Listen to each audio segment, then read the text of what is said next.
Dax Vibes yabadde ategese concert abasirikale ne bayingira mu Kivvulu ng'abantu bakamala okubeera nga bayingira ba upcoming bakamala okubeera nga baperforminga. Imagine nga n'omuyimbi yategese tanaba kubeera nga alinnya ku stage era weetyo police neeyingira n'etandika okubeera nga ekuba abantu kibooko n'okubagobamu mu Kivvulu. Just imagine. Ategese asasudde poliisi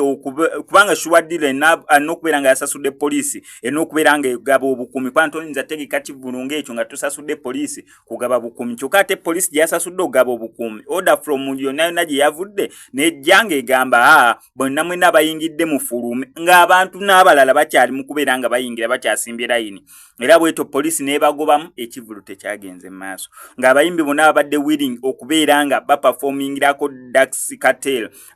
Dax Cartel ono ensonga yinza okubeera nga yeekuusiza ku kibiina kya National Unity Platform okusinziira nti mwagazi nnyo wa kibiina kya National Unity Platform ne Bobi Wine yennyini yatimbyeyo posta ng'akoola abantu basobole okugenda basupporting Dax Cartel ono.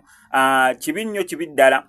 mukazi wavuddeyo naye n'acomplaininga kwegamba embeera kansooka nkutereka embeera nga we yabadde osobole okulaba Ekivvulu nga we kyayiise naye nga tekiyiise mu emisoso teyagikoze bulungi nedda abantu bayingidde poliisi woli buli kimu kigenze bulungi ne poliisi nejja neegamba manyi muddeeyo ewammwe.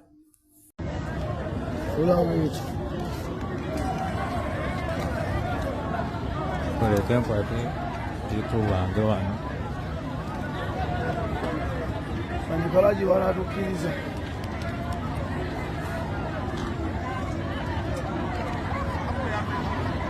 bera ko boy wange weni